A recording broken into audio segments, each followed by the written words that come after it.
Oh, all right. We ready?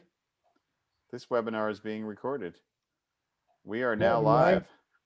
We are now live. I just got the notification. Hello, everybody. Welcome to our Iron Smoke Rock the Barrel virtual tasting on this lovely Thursday evening before a big holiday weekend. And hope everybody's doing good. I'm in New York, and the weather is perfect today, and I know you guys are probably all over the country. Hope things are good by you. And this is the first time I've ever done anything like this. Obviously, the first time I've ever done a bourbon collaboration, and I'm super excited about it. And I want to thank everybody who got on there right away and was able to purchase a bottle or two.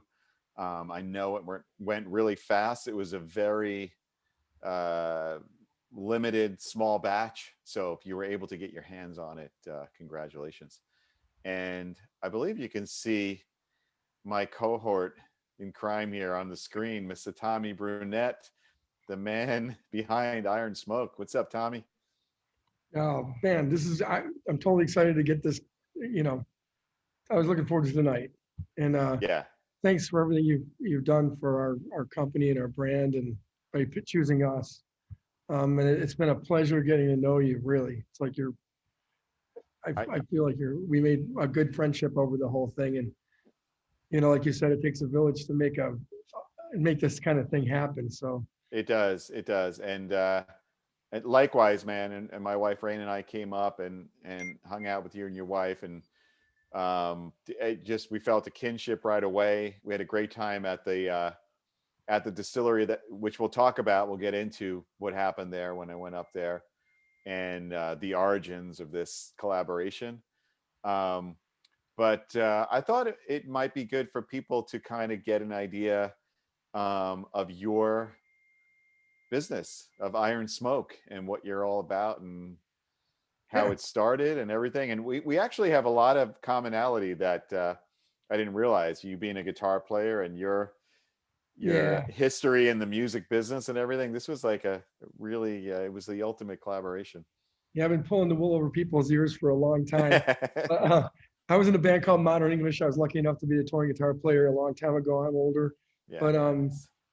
basically just a musician that found a loophole. I living in New York City in 2008, moved back up to Rochester here where I'm from, and I was in the backyard smoking ribs and drinking whiskey, Wow. changing diapers, and I was like, has anybody put two great American pastimes together? Great American barbecue, great American whiskey making, and we set out with our friends in the backyard and got Scully, the most interesting dead guy there with the skull with the pipe in its mouth. So we had a brand. You gotta He love decided Scully. yeah. So and then that's where I met Drew, who we're going to talk to in a little while. If you got questions for a Q&A section, you got a Q&A box. Please click.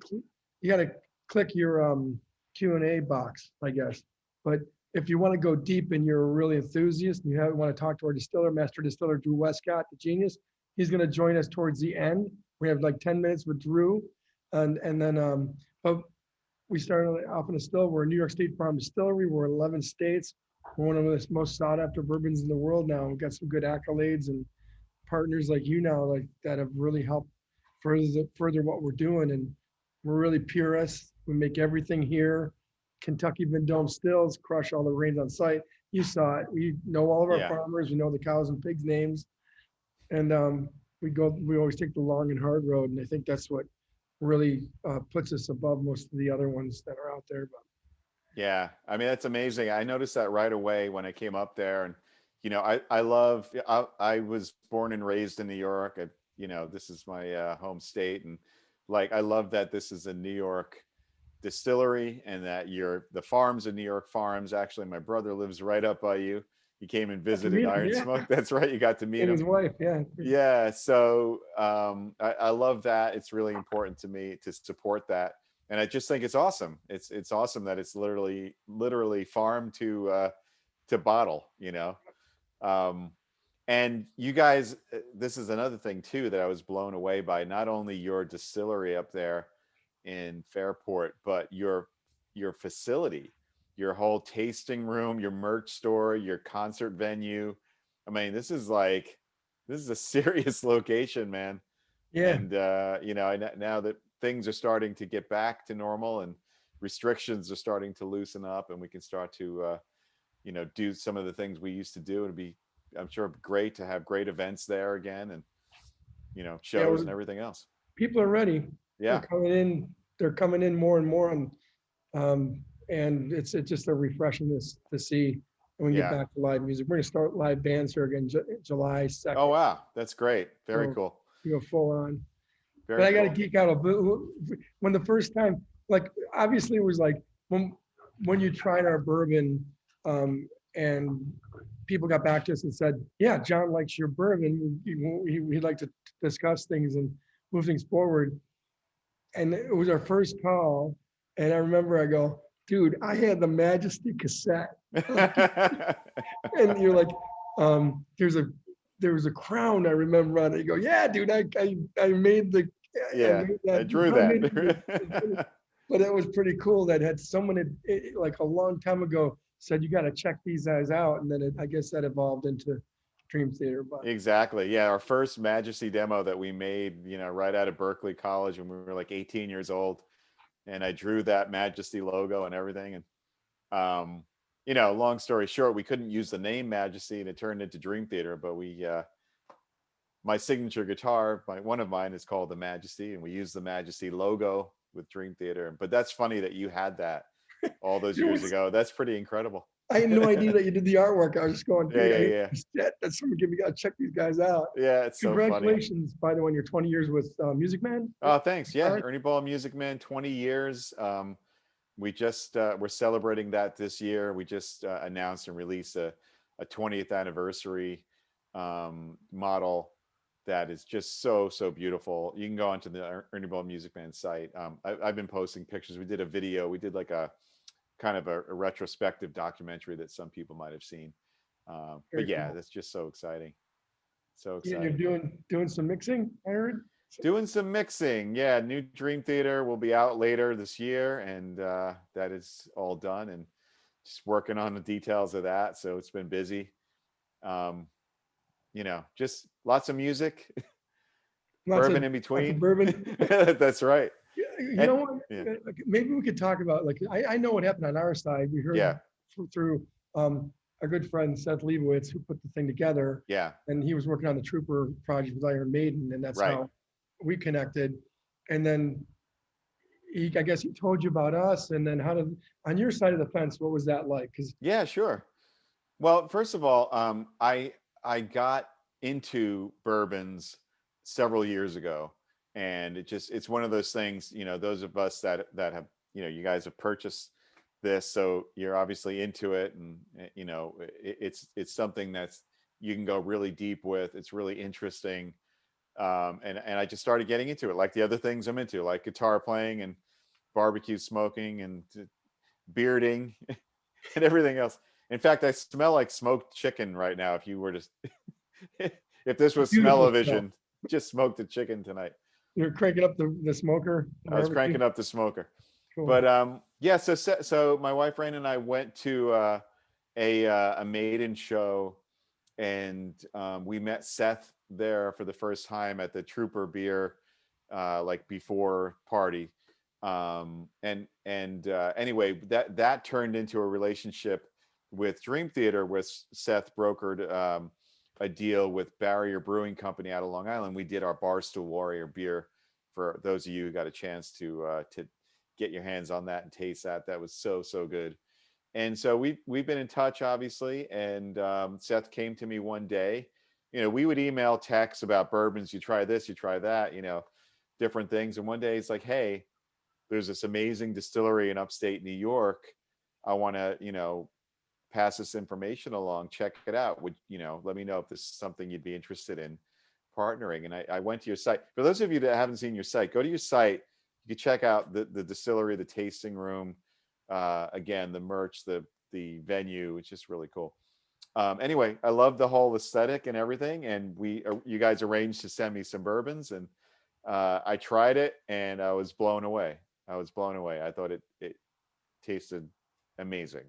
So I was like, I guess I had never really thought of it before as far as collaborating with a distillery to do a bourbon. But when Seth brought this up, I was like, hell yeah, this is amazing. And then, like you said before, we had our first Zoom meeting and we just hit it off. And yeah, that's how this started. Yeah, yeah, we were pleasantly surprised that you liked it, because we were on the other side, like we were dealing, you deal with the managers and stuff, like Yeah, Jade Solomon, who really helped a lot. Real super smart guy, and you got a great camp of people like um, Sean Mosher Smith. yeah, We're going to use him for some other stuff with us. So thanks for all the. It just your circle's been amazing. Even your talk about the machine, your guitar tech. He had to sign every bottle. All those when you see it on the bottle, these are all signed by him, yeah, yeah, by yeah. John. And his they talk about that for me because it's kind of cool with your guitar. Yeah, we should try to we should put a video on your site. So yeah, the team has been great. I mean, your team is amazing. You and Drew and Zach and Dave and everybody. I mean, you guys have been amazing from the get go. Just great people, great to deal with. I've had a lot of support on my side. Like we said, Seth brokered this. My management obviously got involved. Frank Solomon and Jake Solomon, especially being the point man, getting all this stuff arranged. So those guys have been great. And the art was done by, like you said, Sean, who has worked on Dream Theater stuff for sure. He did my terminal velocity artwork. He did the latest liquid tension experiment artwork. He did all my merchandise. He did the bottle label. He did the shirts. Sean is a super great talent out of Brooklyn. There you go. And the photo is courtesy of Larry DiMarzio. The funny thing, it was like meant to be because I did this photo shoot with Larry a couple of years ago. I feel like it might be already a couple of years ago, maybe not that long. And them knowing I was in bourbon and into bourbon and stuff, they got glasses for me. In fact, the glasses I have here at home are the ones courtesy of Larry's photo shoot. Um, and we did a few shots with me, holding the bourbon glass. And I think you might be able to see Yeah, I those can on see it. the DiMarzio website. But anyway, we thought that would be a perfect shot for this. So thank you, Larry, for letting us use your photo. Um, and yeah, just a super super great team of very dedicated people who are into it and supportive. And there's a lot of moving parts, a lot had to get done. Um, as far as the label signing, yeah, that was tricky. You guys sent me about a roll of 400 labels, and we Yeah. did a really cool. This was Sean's idea too, to do like this printing process where we had all these copper accents on it, and it just really looks badass.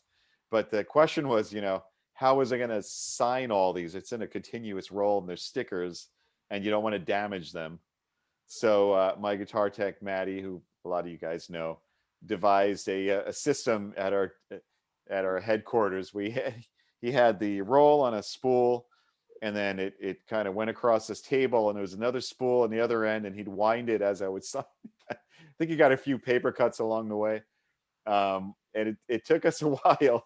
It took us a while. We had to make sure all the ink was dry before we rolled it back up. But thank you to Maddie for doing that. It was really Yeah, it was cool. crazy because it's like our bottling line. If you put a little nick in one of them, Right. it'll mess up the whole process. Yeah, yeah. We had to be really careful with that And then roll. you're like, really? Yeah, And the machine was just like this contraption, like yeah. It's so funny. It's awesome. really, If I really did take video of it, so maybe somewhere on the site we could post that. That would be interesting. cool. Yeah, we should definitely Yeah. after this. I think maybe we can go through the like just the taste profile ingredients that we use if you want to, because I bet everybody's getting a little thirsty. Absolutely. I think it's getting time to talk about the bourbon itself and tasting and notes and have everybody whiskey up and pour a glass. So what do you got there? You got a bottle? Oh yeah, I'm popping it open, my bottle. I got a Look, yours is bottle. gone. Mine has a bunch missing. You can't see it with this background. Yeah. Yeah. So anyway, this the barrel. It's 120 proof. That's what Yeah. that's what it ages in. We use 30-gallon barrels over a 3-year aging time, but with the 30-gallon barrels, it's more expensive than the 53s, but it gives you a 6-year-old sophistication over that time. And when we were experimenting back on the farm in Montezuma, we were we went through the process and we really liked like the Bernheims and the Pappies, the wheated bourbons. Right. And the wheat brings out the smoothness and sweetness of that corn, so it really lets it go. And it also part of our process, what we talked about in the beginning, that I was like, the idea, the differentiator was putting two Great American pastimes together, Great American Barbecue, Right. Great American Bourbon, so that we lightly smoke the wheat, so you'll just get a puff of smoke. We didn't want to over smoke it because you Right. over smoke a rib too, Yeah, right? exactly. I love that. I love that part of the profile that the wheat, and you said it's like a cold smoke process, right? Yeah, that happened Yeah. on a freezing cold day. It was like Yeah. some of the wheat was sprouting. We weren't sure what was going on. And then barley and a little bit of rye for that. You know, we like rye, but we wanted an all day, every day kind of profile where it wasn't spicy because the rye is where you get your spice from. Gotcha. So that's what's in this glass. And we give our spent mash greens back out to the farmers and they feed their livestock. Oh, is that right? Oh, that's Yeah, cool. so we have, yeah, Drew and his crew send it back out to the farmers. But with this, I mean, maybe we can pour it. There's a couple ways you drink it. Like you can get an old rock glass if you have it. Yeah, I I have look that. like, Actually learned about this. So I have the rock glass. This yep, is the one photo that I'm actually holding.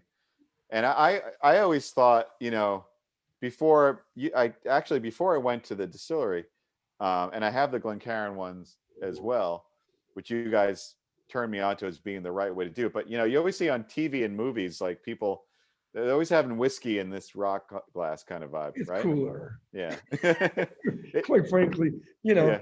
just having a big rock glass, maybe have a big rock in there, and Yeah. where you can use a dropper and get your water wherever you want it from, if it's well Gotcha. water or some fancy water, and it opens it up a little bit, a couple drops. Um, and And then, by the way, not to interrupt you, but go ahead. you mentioned it before. When you guys sent me the bourbon samples, I really liked the casket strength you called it. So Yeah, the 120 proof strength bourbon is what I gravitated towards. And we talked when we first started this collaboration. We talked about the strength and the proof, and we kind of all sort of agreed that the sort of sophistication of the 120 proof, the higher proof, was the way to go. And so yeah, so this Rock the Barrel is 120 proof for sure. And by the way, I should mention this. That I love the name of the bourbon, Rock the Barrel, and I owe that credit goes to my wife Raina for naming that. We were looking for names, and she found a term, clock the barrel, which has to do with turning the barrels as the process is going on. And she said, "What about rock the barrel?" And I was like, "That's it." So thank you, Raina, for that. Love the name, and it's so fitting. But anyway, that's about the 120 proof. I just wanted to mention that, and no, I think that yeah, was important. yeah, yeah. That was when we heard the name, we're all like, "That's done." I love Yeah, when, that's you what know I what I was. mean? I was like, search no more. Done. Love it. Yeah. So you can drink in any glass you like. I mean, if Yeah. you're incognito, you can use an old coffee cup. Right. Right. But I prefer the rocks glass. The Glencairn, you got to fill it right up to that line, and it's I think the most important thing to do when you're tasting a bourbon, first off, just try not to have like drink some water, and then another thing is you can smell. You're sure to get your palate back in Right. zero, and then just when you're sipping, you kind of you smell and you sip at the same time, like you get a little in your nose and don't choke now. And Yeah. when you get that whole experience, and then you kind of just moving around a little bit. And this has got a really interesting ride, but I think we should. What do you think? I think we should do it. I think we should do it. So let me pop my bottle here, and those of you who have been joining us, pop your bottle. Unless you already have, I'm gonna. Which one are you doing? The Glencairn? I'm gonna do the rock glass, You're gonna but do the rocks. I'll do this because this reminds me of when we did the tasting to get this down. What you guys were saying about well, these tasting glasses. We have a great photo of the tasting of all the barrels. We'll get into that, how we chose it. But Yeah, well, yeah, you were a champion because you yeah, did, there's a lot of people will spit it out after that, but you wanted to get it. So like, what does it feel like going down? yeah, What are the notes that come out? That's the proper way of doing it. And yeah. kudos to you. Well, but yeah, we'll get into that, the whole process. But I guess we should say whiskey up, right? Whiskey up. And salud to everybody's health. And let's start the tasting. Cheers. Cheers. Cheers, everybody.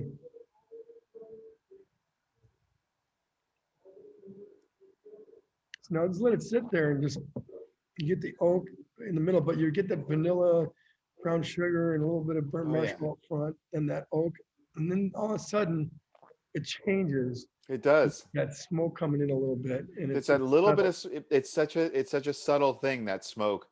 Um, it's something that's really unique to this, you know. Uh, and also I think it's worth mentioning too, because this was important to me as well. The color is absolutely perfect. I think it's just a beautiful, beautiful caramel color.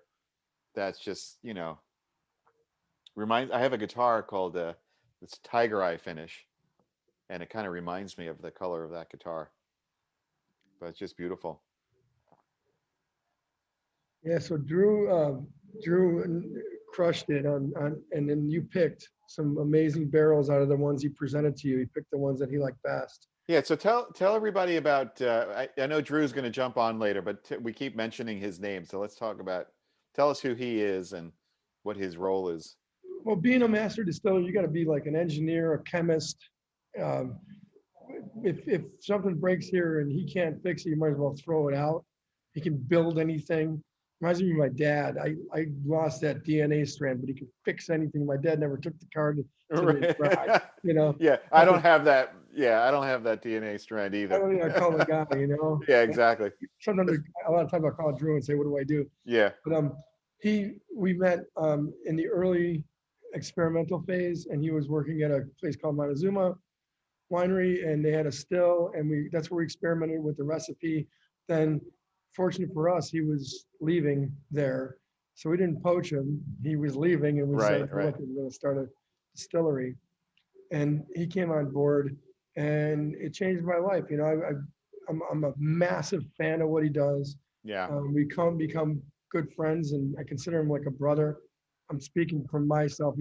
Maybe he doesn't feel the same way, but I, I'm sure he I, does. we've had a really amazing ride, and the 95.5 in the whiskey barrel, the whiskey Bible in the UK is That's in the top amazing. 6% of all the distilleries in the book. 4,700 distilleries. We beat Wow. Basil Hayden, Bullet, Pappy Rye, Congratulations. That's unbelievable. That's and so we're not. cool. Yeah, we're not saying we're better because this other guy treated like we don't sound like assholes. You know, we want to sound like, Yeah, hey, we're very humbled by that because we love sure. other big fans of those distilleries. Sure. And then Forbes magazine named us top 10 bourbons beyond Kentucky. So that shows, you know, there's more and more. We win every competition we're in, but sometimes we get double golds where every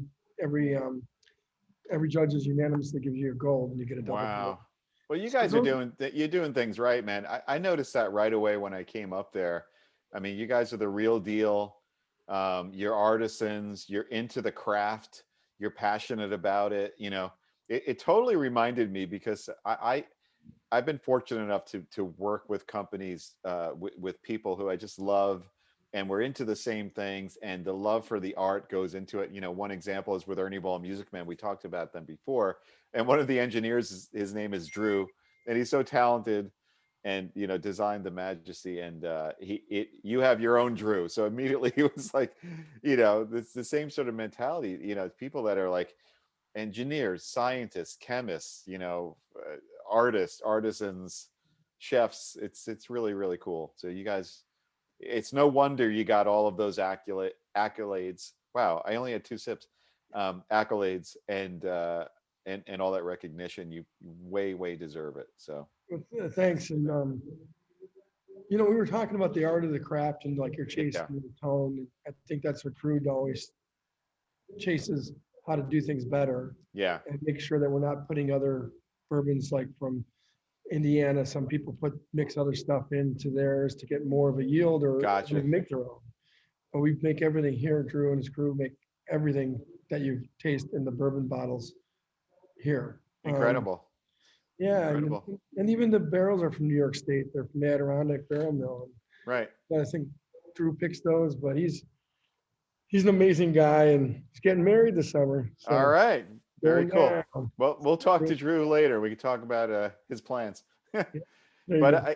I think we're going to start to kind of get more interaction and get questions from people. But before we do, I thought it was important just to tell the story a little bit about mine and Raina's visit to the distillery and how we chose the blend for Rock the Barrel, because I know a lot of people have questions about that. And we went up there, like you said, Drew picked, I don't know, 10 or a dozen barrels that he thought would be choice ones to choose from. He had all 4 Glencairn glasses per sample lined up, so it's an amazing picture on your of your bar with all those glasses lined up. And this bourbon is a blend of 3 barrels, so the task at hand was to choose which 3, based on the flavor profiles that were most appealing to me, since I was going to have my name on it. And so we went through, tasted all of those, took notes. They were numbered, notes on the aroma, the mouthfeel, the finish. That's why I didn't want to spit out, maybe I don't have enough experience doing that, but I wanted to know how it went down, what that kind of delayed, the notes were as it opened up when you swallowed it. And so we did that, took notes. We tried one blend. It was really good. And I was like, well, what if we took this one instead? We did a second blend. And I remember holding the glass up and looking at you and Drew, and we were like, oh yeah, that's the one. And, for me, I kind of favored the older barrels. They tasted the most complex to me. I like the color.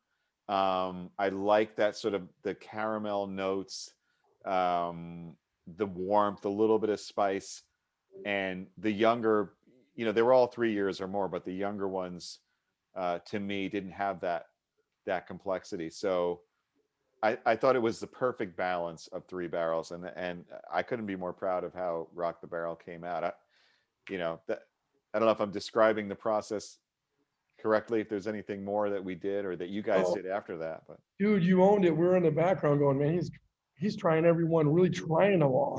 yeah, You're like, I want to do this right. I want to do you it proper. got to do it right. You got to do it right. Yeah, It's but it's great.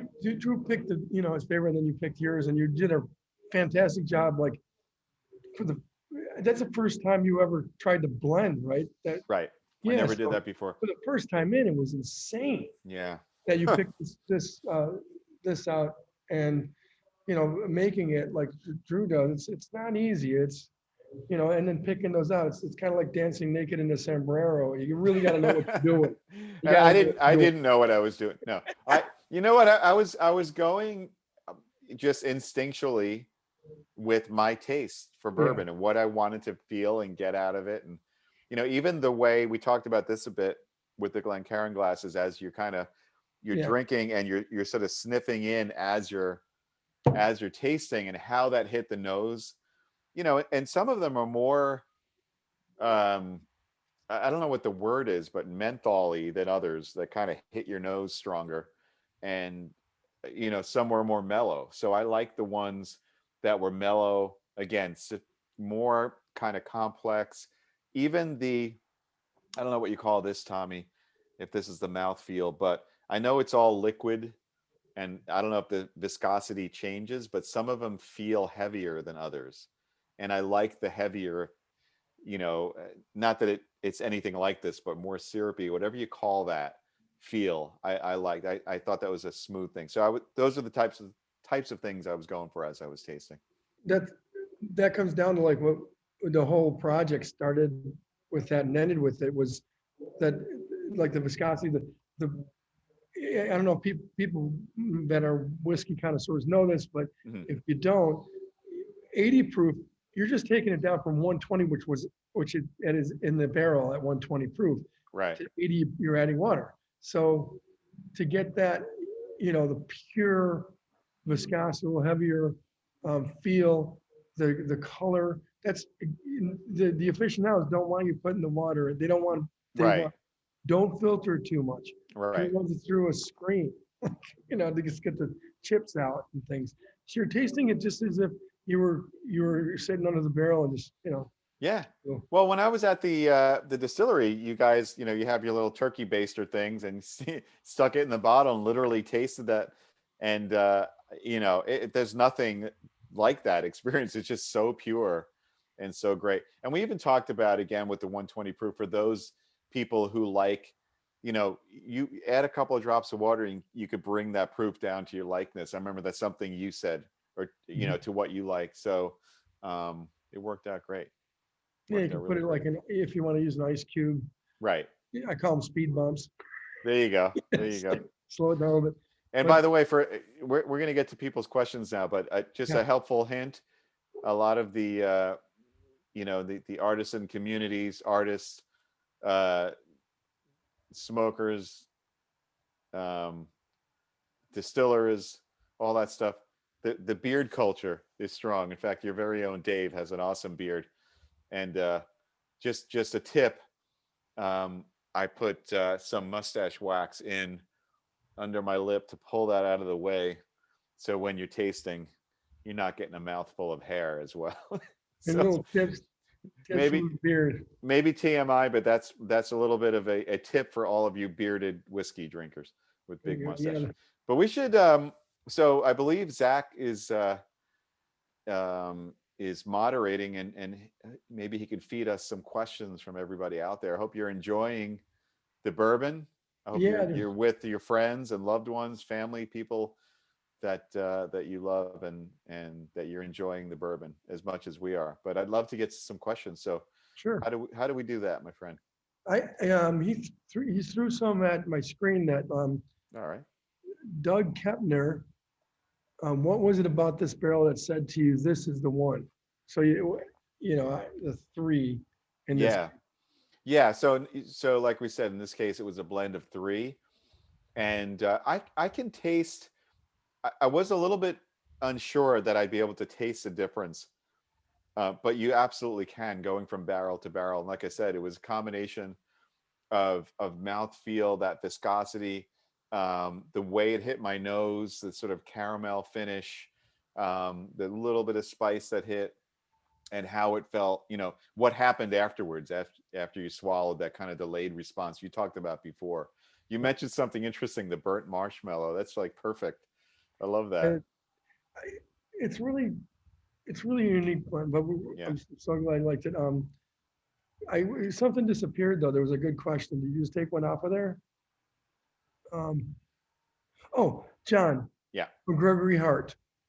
How did you know about Iron Smoke and why did you choose them? I'm a Right. big Dream Theater fan. Oh, well, thank you, Gregory. I appreciate that. Thanks for being a fan. Um, it's something that was coordinated by our good friend Seth Leibowitz, who knows how much I'm into bourbon, wow, bourbon, and who arranged for the Dream Theater Barstool Warrior beer, and who contacted me one day and said, "Hey, you know what? There's this amazing bourbon in upstate New York distillery that I think you'll love. Would you be interested in working with them?" And that's how it started, getting samples sent, meeting you guys, and those were the origins. So thank you, Seth. So cheers, Cheers to Seth. salute to our buddy. Everybody's better get them up. Mhm. Okay, this is another one from Gregory Hart that's interesting because it's got to deal with our art and process for songwriting. And it's got to do with bourbon. So he tied it in nicely. Do you drink bourbon when writing songs? What helps your creative juices when writing? Gotcha. Well, thanks, Gregory. I don't drink when I play. It's just an unwritten rule of mine. I can't. It's hard enough to play without drinking, to try to play guitar. So I never drink and play. So I mean, as far as my creativity, I mean, just playing the instrument is really great. It's inspiring. especially if you're sitting there for a while, thoughts and ideas start to happen. Being in such a great band, like I am, and have the fortunate opportunity to be with Dream Theater for the past 30, I don't know how many years, 5, 6, 7, 8 years, with some of the most talented musicians in the world, and playing together with those guys definitely sparks the creative process. Is how the new Dream Theater record was made. Yeah, sometimes getting new gear is fun. You get a new guitar, or people know that, guitar players know that, a new pedal, new amp, something, and that's also can spark that. So many different ways, but I do not mix alcohol and guitar playing. It doesn't work for me personally. Who else do we got out there? We got a comment that says you need to come play at Iron Smoke, John, from Deanna Aha. Rose. So All we'd love right. to have you. I know it's a little small. We'd have a pretty cool concert venue here. Um, That'd be great. I should do my my solo band, a solo band concert there. That'd be really cool. that would be amazing. Mm. Anytime, man. You throw down. I want to get your wife here too for the Absolutely. Yeah. priestess. John, this is from Bryce Allen. John, first time I saw you was in Dallas on the SFAM tour in the little side club to the Bronco Bowl. When and what drove you into a passion for bourbon and whiskey? Gotcha. Well, well, thanks for being with us for that long. That's the Scenes from a Memory tour. We just celebrated 20-year anniversary of that. So thank you for being there for that long. I have a funny. I have to do a shout out to Brad, who was a production assistant for Dream Theater on the road. And so this is a toast to Brad for turning me on to bourbon several years ago when I had this weird experience on the road that he said the only cure was you have to get rid of the bad mojo, and the only thing that does that is whiskey. And he had all these bourbons on the crew tour bus, and we did a taste test. He poured those, and from that day forward, I got into bourbon. So thank you, Brad, for doing that. We need to send a bottle to Brad because he definitely prompted the origins many Hey, years ago. thank you, Brad. You Yeah. told me that story about him. That's pretty cool. Trying to see. This one's pretty nice, and we kind of answered part of it. But hi, John and Tommy. Thanks for doing the chat. Just wondering how and why you opted for 1 in 20 proof. We kind of covered that. Yeah. The pure. And then what secret ingredients did you try besides Applewood smoked wheat?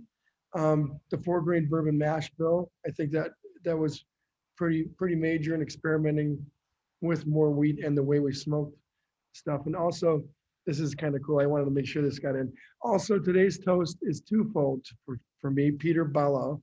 A celebration of your collaboration and my son Roman's first birthday. Ah, Cheers, well, happy birthday, Roman. Cheers. That's awesome. Cheers, Roman. Cheers, Yeah. Peter. Yeah, cheers, Peter. That's great. Congratulations. Um, Whiskey up, everybody. when will Dream Theater tour again? I think a lot of people want to know that, and if you have any idea, they'd love Yeah. to know. Yeah. So, as we all know, touring has, with the pandemic, unfortunately, the entertainment industry was hit really hard and put on hold for a long time. In fact, the last Dream Theater show was in Scotland right after we filmed the Distant Memories DVD in London 2 nights. We played in Scotland, came home. That was February 23rd, 24th, something like that. And we haven't played since. So now, especially here in the US, touring is starting to open up. And I know it's different in different countries. We have fans all over the world. And I know different countries are in different states of vaccination, and some are having spikes and things like that. So it's a little bit hard to tell internationally, but the US is looking really good. So talks are that is going to be happening pretty soon. In fact, we're going to have some announcements soon about future Dream Theater touring, but it's starting to look good, and certainly a lot better than it did even a year ago. So thanks for the question. This is a good one from Ryan Schmidt. JP, favorite meat and guitar tone to pair with Rock the Barrel? Favorite meat and guitar tone. Well, I'm always a sucker for a really good New York strip steak, cooked medium. If you do it on the smoker, that's even better. Guitar tone, you know, maybe even a little meatier, maybe a tomahawk ribeye type of guitar tone. A lot of density, a lot of weight to it, a lot of flavor, and of course, Ernie Ball, Music Man, Through a Boogie, JP2C. That is my favorite tone. I went from a chocolate cake tone to more of like a tomahawk ribeye tone, but you guys will hear that on the latest Dream Theater record. Oh, there Thanks for you the go. question.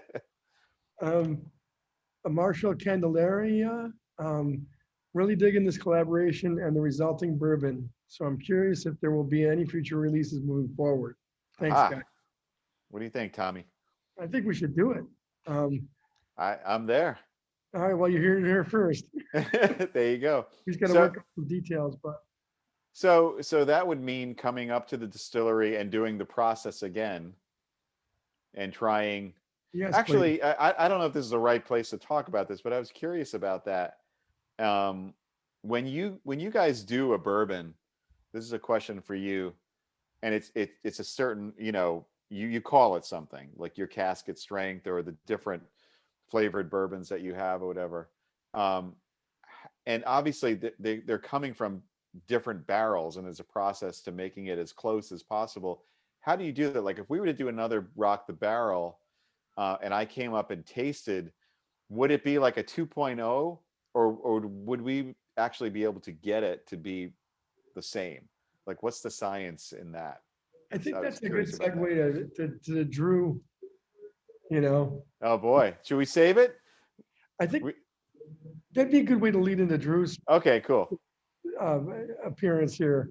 All right. Um, so maybe we'll do like maybe another question, and then we'll get to Drew. Yeah, This one, absolutely, absolutely. And then we could do some more questions with Drew as well. I want to get as much involvement from those of you out there that joined us today. Do we have any indication as to how many people have joined us? I know as far as the bottles that were sold, it was definitely beyond a couple of hundred. So I'm not sure how many people joined us here today. Zach, Zach DeAngelis over here, man, I had my phone up. You can just yell it out to me if you want. 150 people, wow, Oh, that's fantastic. Thank you, that's everybody. amazing. That's great. Thank you so much for joining us tonight. Yeah, That's thank you, awesome. guys. Very, Well, very cool. Very cool. I know they're here to see John, but I'm just trying to be a good steward of these questions here. But there's a couple that lean towards, um, if the bourbon, like Alan Burns and I think Miguel Rangel Hmm. have similar questions, but it's basically if this bourbon was a Dream Theater song, which one would it be? There's like a, Wow.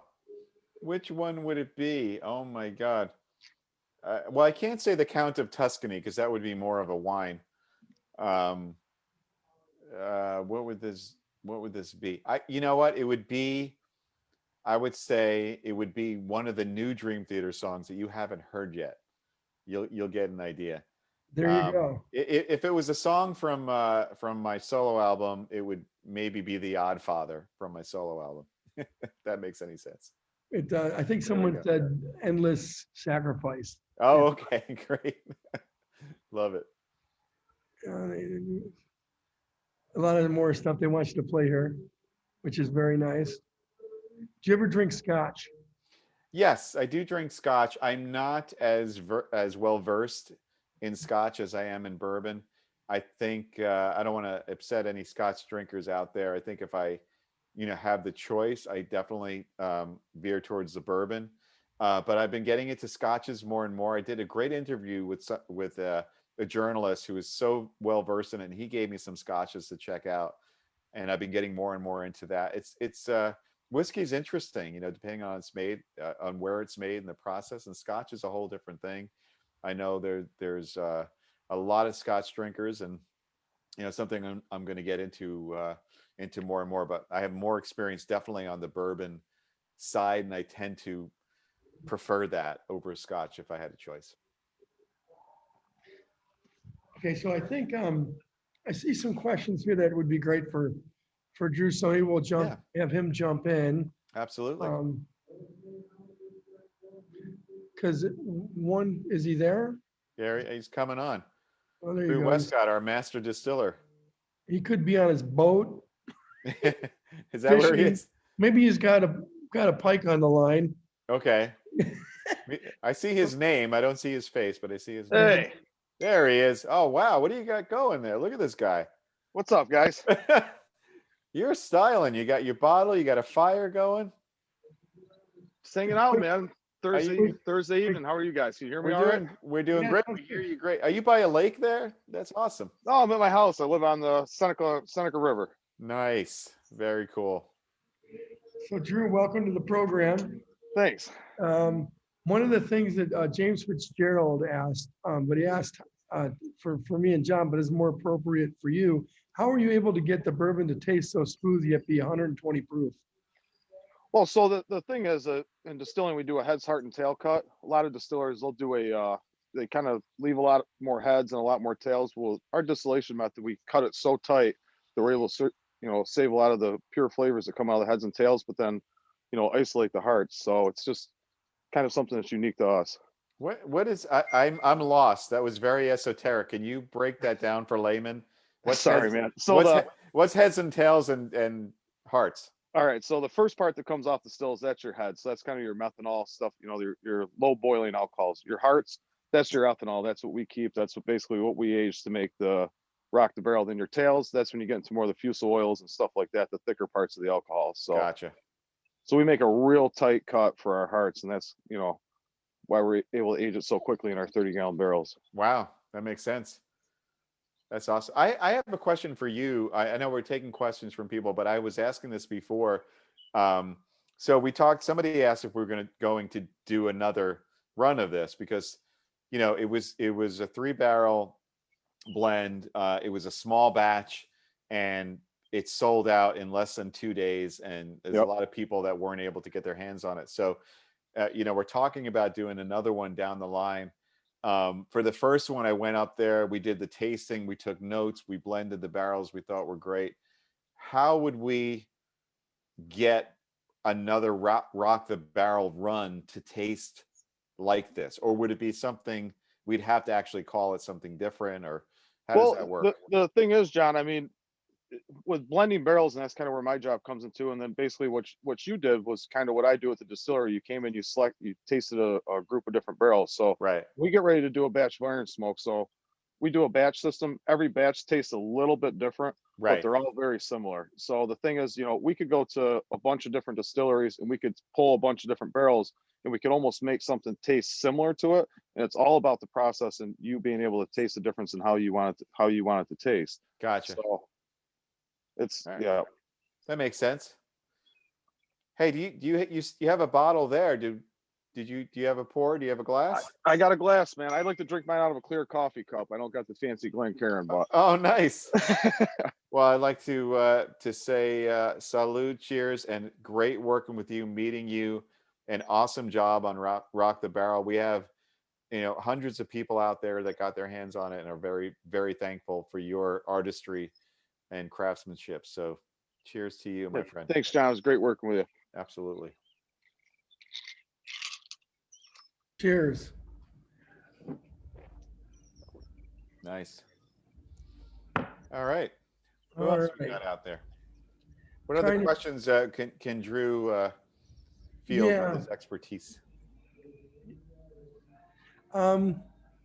What char did you use on the barrels, and was it the same for each barrel? Yeah, so all our barrels at Iron Smoke, we do a triple char on the staves, and then we do a medium toast onto the heads.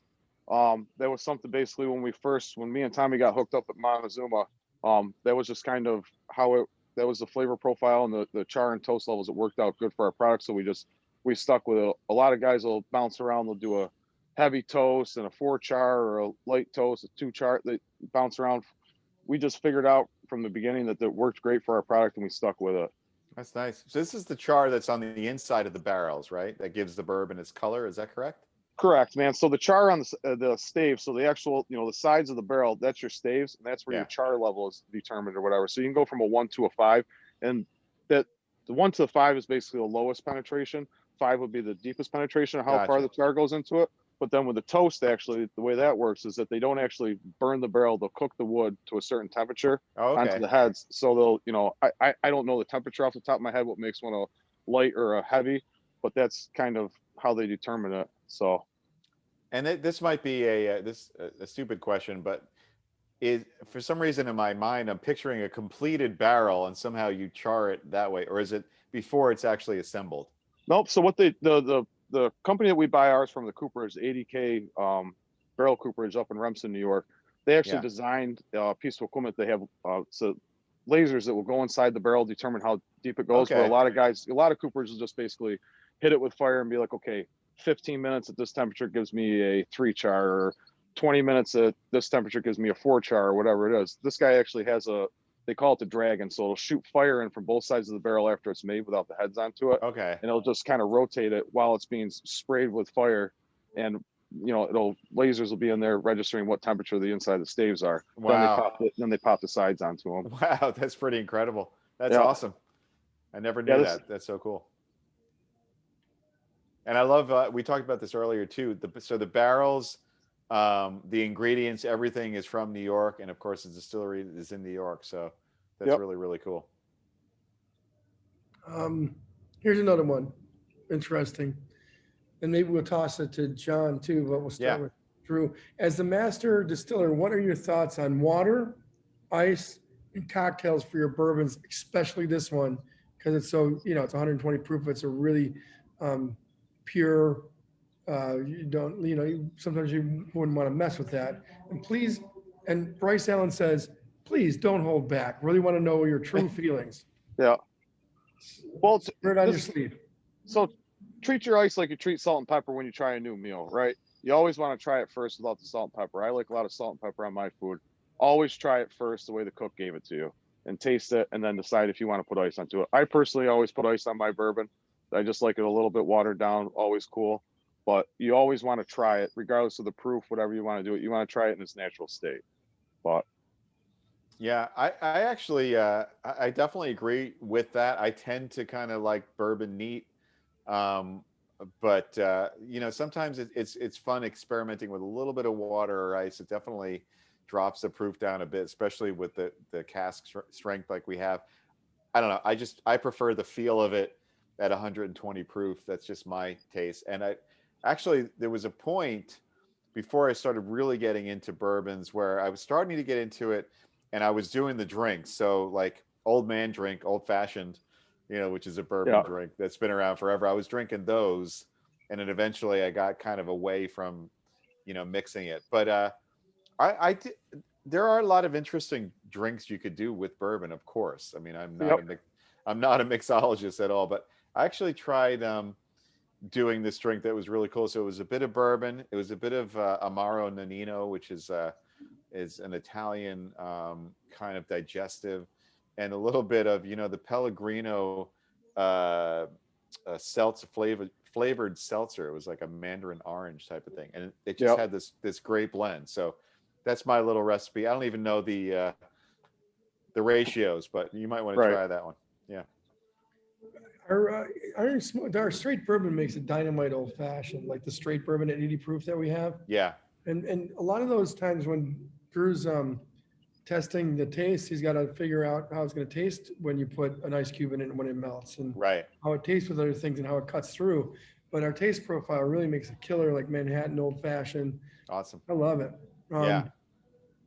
Hey, you said something earlier, John, that I couldn't answer really correctly. I was waiting for Drew on the viscosity end. Does 120 proof, does the watering down to 80 change the viscosity? Because it does feel heavier on your palate, 120 proof. Yeah, so it absolutely does, guys, because it kind of goes back to our heads, heart, and tail talk again. Because the less diluted the actual alcohol is, the more you're going to have of what was bled through of that heads, hearts, and tails. And your tails are what have the heavier fuse oils into it. So at the higher proof, you're going to have those higher alcohols, those higher oils into it. and it's going to taste, exactly like you explained, heavier on your tongue. So Right. And what about the age of it? Because I remember when we were doing the tasting, Drew, I don't know if you remember this, I kept on favoring, all the barrels are 3 years minimum, right? But I was favoring the correct. ones that were the older ones. And to me, they had like for lack of a better word, like a thicker, kind of more syrupy feel. So does the aging help with that too, or not really? Absolutely, because the biggest part that gets aged out is basically the pure ethyl alcohol plus the water. So as our barrels age over time, Right. our alcohol will actually increase. So if I put a barrel up today at 120 proof is what we start aging them at, and then come back to it in 5 years or so, that Mhm. barrel's probably going to be closer to 125, maybe 127 proof as time goes on. And Right. depending on where we keep it in the warehouse. So you remember in our warehouse, we have the barrels that are down low and the barrels that are up top. So Right. the higher they are to the top, the temperature is much higher at the top of the building, and those will actually, I've pulled barrels out at 135 proof before Wow. that I put up at 120 based on where they were located on our ricks. So Wow. That's amazing. I got one more for you, Drew. Is that cool? oh yeah, keep them coming, man. Never For had the- a smoke. This is a good one. I think we touched on it earlier. Never had a smoke weeded bourbon, and I love the subtle taste. What's the process of smoking the bourbon? Also, a huge DT fan. A huge what?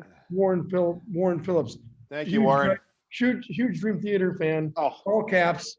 Thank you, buddy. 5 exclamation points. Appreciate it. Thank you. all right, man. So when we smoke, we smoke the wheat, which is we went through when me and Tommy got hooked up. We went through and we basically there was a company that came out that was doing smoke products. It was called Corsair, and a lot of their products were so heavily smoked that it was literally like, I don't know if anybody here has smoked before, but when you basically crush out a cigarette and put it back in the pack, and that person walks around, remember that smell? It's not the most desirable thing, Yeah, So exactly. we were trying to avoid that. So we went through and smoked all the different grains with different types of wood at different times or whatever. And we found that wheat absorbed actually the least, well, corn actually absorbed the least amount of smoke, but the wheat absorbed the least amount of desirable smoke that we wanted, or less desirable smoke that we wanted. So the wheat just is, absorb the right amount. So we take it and put it in trays. And when me and Tommy were first doing it, it was actually lasagna trays that we were Oh, using, wow. an old chicken cooker, but we've Wow. gotten a little bit bigger now. So now we do basically 600 pounds per batch we put into there, 200 pounds per tray. And then we do a 2 hour smoke onto it. And it's a cold smoke. It never gets over 130 degrees. Right. So And so is that like literally you have apple wood, wood, and that's on fire and that's smoking the wheat. Yeah, That's basically it looks like a giant backyard barbecue smoker. Right. So me and my buddy Tyler, we built it out of a 1,000-gallon fuel tank. Wow. So it was an old kerosene fuel tank that you see on the side of somebody's house. Yeah. We cut slots into the side of it, put a firebox on the side of it. It's basically a backyard smoker on steroids is what it is. That's It's amazing. genius. It's That's genius. amazing. It's got like boat winches that welded onto the back to open the Oh gate. my God. I went out to the farmer's seat. I just was like, That's incredible. yeah. And that Applewood is in New York, comes from New It all York or comes out something? of Sodus, New York, actually. Right. So it's there's a lot of the thing with orchards that a lot of people don't know is they're constantly cutting their trees down and replanting them because Right. after a certain amount of time the apples all turn to crab apples and they're the same. So we're from Gotcha. apple country and Sodus, and we have plenty of applewood up here. Amazing. So cool. Well, we've got a few minutes left for some questions, and they're kind of like towards the Dream Theater end of things. Yeah, I'd be happy to answer. So I'm sure there's a couple of wood. Let's see. I'm Iron loving smoke. this. I did too much, man. Like it too much. Iron Smoke sounds like a JP name for a guitar finish. Maybe you can. Love it. It's Jeffrey Belmore. I think that sounds cool too. I appreciate that, Jeffrey. Yeah, it definitely does sound like a guitar finish. So we'll have to get this color to Ernie Ball Music Man. I think an Iron Smoke guitar would be really, really cool. Yes, please. And by the way, I love naming guitar colors. It's one of my favorite things. We have one that just came out. We were talking about the 20th anniversary, which we call Honey Butter, but there's also one called Hydrospace, which is this beautiful beautiful ocean kind of look and hydrospin. You came up with that name? Yeah, yeah, Hydrospin? I love. Yeah, the one before that. I mean, we have these great names, but the Purple Nebula was it's one of my favorite, and you know, that came out a couple of years ago of the Majesty. So yeah, I love naming guitar colors. It's fun. Dean Lucas from Fairport here. How do I get a barrel from this batch? Ah, man. Well, there's sorry, Dean. There's only 3 of them. I have one. I think you guys have the other 2. So unless Yeah, you we want do. to somehow auction it off, and Dean might win, but I'm not sure what you want to do with them. I think I'm gonna make a table out of mine, a little glass top or something. People get creative with them, man. Yeah.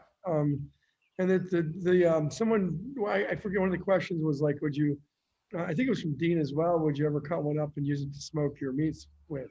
And I think Oh, that would be good. interesting. It's white oak. It's like kind of like the post oak they use in Texas. That's Right. really like signature smoke out there. Wow, But that's a cool idea. But I don't want to cut mine up though. It's too cool. I know they're beautiful, but Actually, you can be. My background is actually the barrel. In fact, you guys signed it. Thank you. There's Tommy's signature. Drew, yeah, you're over there. So thanks for signing my barrel. You're welcome. Thanks for signing our wall. If you want to come smoke, his signature's right underneath Billy Sheehan's. That's on our right. wall. These really talented, string benders have been through, like you guys. Well, your place is awesome up in Fairport, outside of Rochester. I was just blown away by the actual facility. You know, walking into the distillery itself and just seeing that whole process, how cool that was, and where the barrels were aging. But then going into the tasting room and the venue, just the bar, your bar is unbelievable. So yeah, it's kind of. yeah. We went for that Victorian bombed out Moulin Rouge kind of. Yes, very cool. Is it legal to be here, really? Kind of Right, yeah, exactly. And being a musician, Drew, we all dialed in that room. My business partner Steve Brown was involved in that whole process, but we dialed in the sound of the room before we did anything else. Really Which was amazing. important, yeah.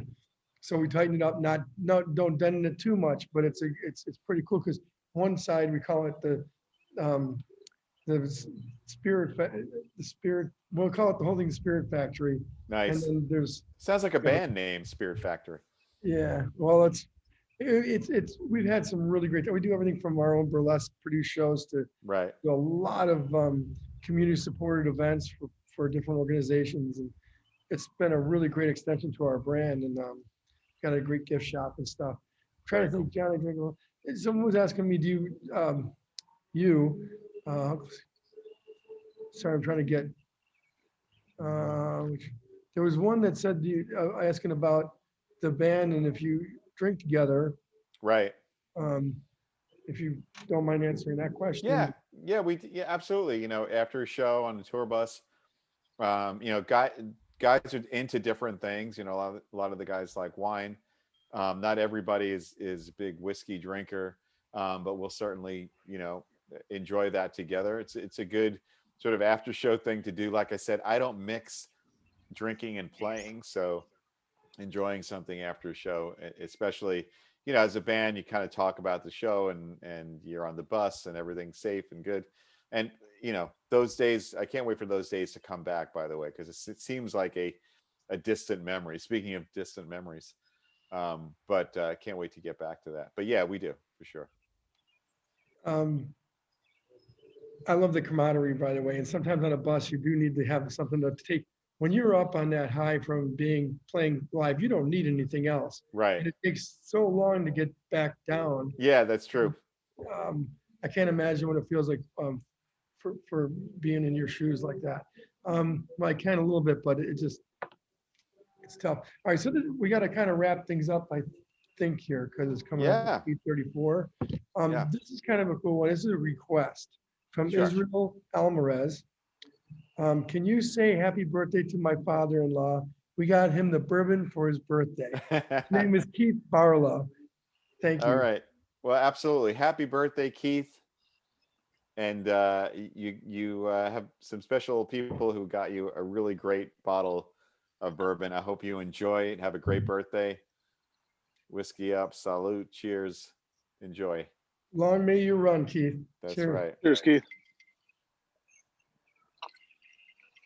So Man, this was awesome. it was great. Thank you so much for bringing this into our lives here at our little distillery in Fairport, New York. Oh man, thank you for accommodating me and collaborating. This has been amazing. I don't want to forget anybody, but I want to thank you, Drew, and of course you, Tommy, and Zach and Dave and everybody at Iron Smoke, and Seth, who brokered this, our management, my management, Frank and Jake, especially Jake Solomon, our author, our artist, Sean Mosher Smith, and Larry DiMarzio for the photo, and my wife Raina for naming the bourbon. And I don't want to forget anybody. Hopefully we have everybody, but what a great team. And amazing job, everyone. And thank you for everybody who joined us tonight, and who purchased a bottle of the bourbon. And I hope you love it, you're enjoying it, and here's wishing you really great health and happiness. And thanks for joining us tonight, you guys. This is amazing. This is so cool. Love to all. Cheers. Whiskey Thank you, up, John. whiskey down. Thank you, John. Thank you, everybody. All right, everybody, have a Enjoy. great night and enjoy. Good night.